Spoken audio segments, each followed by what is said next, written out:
কালিয়াগঞ্জে ambulance বিতর্ক হওয়ার পর অবশেষে উদ্যোগ নিল দক্ষিণ দিনাজপুর জেলা প্রশাসন।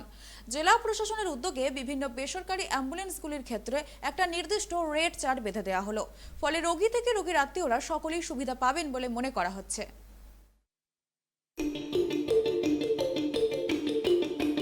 কালিয়াগঞ্জে অ্যাম্বুলেন্স বিতর্কের পর নড়েচড়ে বসল দক্ষিণ দিনাজপুর জেলা প্রশাসন।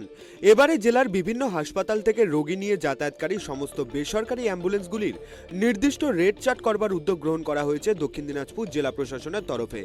দক্ষিণ দিনাজপুর জেলার গঙ্গারামপুর মহকুমা হাসপাতাল কিংবা দক্ষিণ দিনাজপুর জেলা সদর হাসপাতাল কোনো জায়গাতেই অ্যাম্বুলেন্সের জন্য নির্দিষ্ট সরকারি ভাড়ার কোনো তালিকা নেই। ভাড়া নেওয়ার যে তালিকা রয়েছে তা অ্যাম্বুলেন্স চালকদের নিজস্ব তৈরি করা ভাড়ার তালিকা।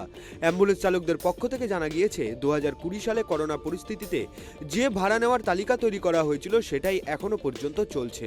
সেই তালিকায় দেখা যাচ্ছে নন এসি অ্যাম্বুলেন্সের ক্ষেত্রে বালুরঘাট সদর হাসপাতাল থেকে মালদা মেডিকেল কলেজ কিংবা রায়গঞ্জ যেতে হলে 4000 টাকা, বালুরঘাট সদর হাসপাতাল থেকে শিলিগুড়ি মেডিকেল কলেজ যেতে হলে 8500 টাকা ও বালুরঘাট সদর হাসপাতাল থেকে কলকাতা যেতে হলে 12000 টাকা দিতে হয় রোগীর পরিজনদের।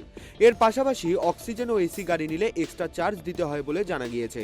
এই দুটি হাসপাতাল বাদে জেলার অন্যান্য গ্রামীণ হাসপাতালগুলিতে বেসরকারি কোনো অ্যাম্বুলেন্স পরিষেবা নেই বললেই চলে। যা অ্যাম্বুলেন্স পরিষেবা রয়েছে তা সরকারি। তবে সরকারি অ্যাম্বুলেন্স চালকদের বিরুদ্ধে মাঝে মধ্যেই রোগীর আত্মীয়দের হয়রানি করার অভিযোগ ওঠে। ছিল যার জন্য আমরা একটা ভাড়ার রেট ফিক্স করেছিলাম এবং তাতে কারো কোনো অবজেকশন হয়নি। মিনিমাম একটা রেট নেওয়া আছে মালদা, রায়গঞ্জ বা শিলিগুড়ি, কলকাতা রেফার পেশেন্টের। আর সময় ক্ষেত্রে অনেক দুস্থ পেশেন্টও আসে, তখন আমরা চেষ্টা করি মানে কোনো দিক দিয়ে যদি কম পয়সায় বা বিনা পয়সাও যাওয়া যায় সেই ব্যবস্থা সময় ক্ষেত্রে করি। এরকম এখানে কোনো কিছু নেই। এখানে যা কিছু যখনই ভাড়া মানে কোনো পেশেন্ট রেফার বাইরে যাবে, 1 বছর বাচ্চা এবং গর্ভবতী মহিলা বাদে, হ্যাঁ, এরা তো ফ্রি গাড়ি পায়। তাছাড়া আমাদের কাছে খবর আসলে তখন আমরা চেন ওয়েজ গাড়ি যায়, কেউ দামাদামির ব্যাপার নেই। যে গাড়ি চেনে থাকবে সেই গাড়িটাই যাবে এবং যেটা রেট আছে সেটাই। কোনো ক্ষেত্রে হয়তো 200 টাকা 500 টাকা কম নিতে পারে, কিন্তু কোনো প্রকারে 100 টাকা বেশি নিতে পারবে না। এটা জানা নেই, তবে একটা রেট চার্জ হলে তবে আমাদের সুবিধা হয় যে একটা চার্জ করে দিল, তাহলে সেইভাবে আমরা সুবিধা পাবো। আমরা এখন কি অসুবিধা হতে পারে, কি অসুবিধা এখন হয়? যেরকম পাচ্ছে সেরকম রেট চার্জ নেয়, সেটা আমরা দেখি বা জানি। আচ্ছা, ধরুন কোনো একটা মানে কখন এই রেট চার্টটা কখন বেড়ে যায়? মানে এরা কি অসহায়তার সুযোগ নেয় যে কোনো রোগী অসুস্থ হয়ে পড়েছে, রাত্রেবেলা নিয়ে যেতে হবে, তখন কি রেটটা বাড়ায় এরা? হতে পারে, তা হতে পারে, ঠিক সঠিক তো বলতে পারবো না, আচ্ছা। ওদের এখন ব্যাপার ওটা।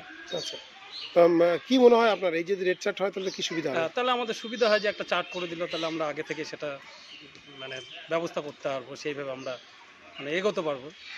যদিও অ্যাম্বুলেন্স চালকদের সংগঠন এই ধরনের অভিযোগ ভিত্তিহীন বলে জানিয়েছে। বালুরঘাট সদর হাসপাতালের বেসরকারি অ্যাম্বুলেন্স চালকদের পক্ষ থেকে জানা গিয়েছে, প্রতিদিন প্রায় 18 থেকে 20টি অ্যাম্বুলেন্স বিভিন্ন জায়গায় রোগী নিয়ে যাতায়াত করে থাকে। হাসপাতালে আসা রোগীর আত্মীয় থেকে শুরু করে অ্যাম্বুলেন্স চালক সকলেই চাইছেন প্রশাসনের পক্ষ থেকে কোনো নির্দিষ্ট তালিকা তৈরি করে দেওয়া হোক, তাহলে সমস্ত বিতর্কের অবসান ঘটবে। তারপরে বললো যে 600 টাকা দিতে হবে। আচ্ছা, আমি বললাম পরে দেবো ওইটা, তা এখন দিছে নাকি ওটা বলতে পারবো না। আপনারা যে হাসপাতাল থেকে যে অ্যাম্বুলেন্সগুলো ভাড়া করেন, ওখানে কি কোনো রেট চার্ট তৈরি করা আছে? মানে কোনো জায়গায় লেখা আছে কত টাকা ভাড়া দিতে হবে? সেটা বলতে পারবো না। ওরকম লেখা থাকলে কি সুবিধা হবে? লেখা থাকলে সুবিধা হবে, যে একটা রেট যদি হয় ওটা সুবিধা হবে, সবারই সুবিধা হবে। আমরা না দিন আনি খাটি খাই, আমরা যদি এখন যদি 800 টাকা ভাড়া চাই কোথা থেকে দেবো? বিষয়টি নিয়ে আগামী সোমবার অ্যাম্বুলেন্স চালক কিংবা মালিক সহ সংগঠনগুলিকে নিয়ে বসে আলোচনা করে নির্দিষ্ট রেট চার্ট তৈরি করে দেওয়া হবে, যা আগামী দিনে বিভিন্ন হাসপাতালে ডিসপ্লে করা হবে বলে জানিয়েছেন দক্ষিণ দিনাজপুরের জেলা শাসক বিজিন কৃষ্ণ। ডিসকাশন শুরু হয়েছিল এখানে সিএমএসের সাথে এবং ডিস্ট্রিক্ট হসপিটাল এবং নারায়ণগঞ্জ হসপিটালের সুপারের সাথে আমরা আলোচনা করছিল। এখানে দুটো জিনিস আছে, একটা হচ্ছে আমাদের মাতৃযান হসপিটাল, মাতৃযান অ্যাম্বুলেন্স রয়েছে। এবার মাতৃযান অ্যাম্বুলেন্সগুলো যেহেতু গর্ভবতী মায়েরা বা যাদের ডেলিভারি হওয়ার পরে তাদেরকে ফিরিয়ে যাওয়ার জন্য এগুলো যেন ব্যবহার করা হয়। তো ওই 102 অ্যাম্বুলেন্সের একাংশ যদি আমরা অন্যান্য পারপাসে যদি ব্যবহার করা যাবে কি না, এর একটা পসিবিলিটি একটু খতিয়ে দেখার জন্য আমাদের স্বাস্থ্য বিভাগকে, বিশেষ করে সিএমএইচ হসপিটালের সুপারকে আমরা নির্দেশ দিয়েছি। তো ওনারা স্বাস্থ্য ভবনের সাথে এটা কথা বলে যদি অ্যাপ্রুভাল পায় তাহলে তার একটা অ্যারেঞ্জমেন্টটা করা যায়, তাতে হসপিটালের তরফ থেকে সরকারি অ্যাম্বুলেন্সের একটা মানে কয়েকটি সরকারি অ্যাম্বুলেন্স পাবলিকের জন্য অ্যাভেলেবল থাকবে। তো ওই বেশি রেট নিচে এই ধরনের সমস্যাগুলো টু সাম এক্সটেন্ট সমাধান হবে। তার বাইরে যেটা আমরা ইতিমধ্যে শুরু করেছি, ওভারঅল এই অ্যাম্বুলেন্স মুভমেন্ট এগুলো এখন মোটামুটি মানে একটা আনরেগুলেটেড ম্যানারে হচ্ছে।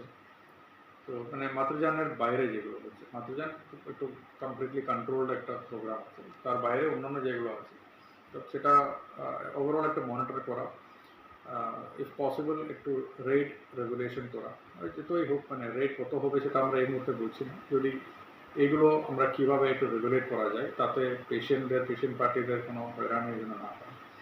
অ্যাম্বুলেন্স ভাড়া নিয়ে নির্দিষ্ট রেট চার্ট করে দেওয়ার ফলে একদিকে যেমন উপকৃত হবেন রোগী ও তাদের আত্মীয় পরিজনরা, ঠিক তেমনই বিতর্ক পিছু ছাড়বে অ্যাম্বুলেন্স চালক ও মালিকদের।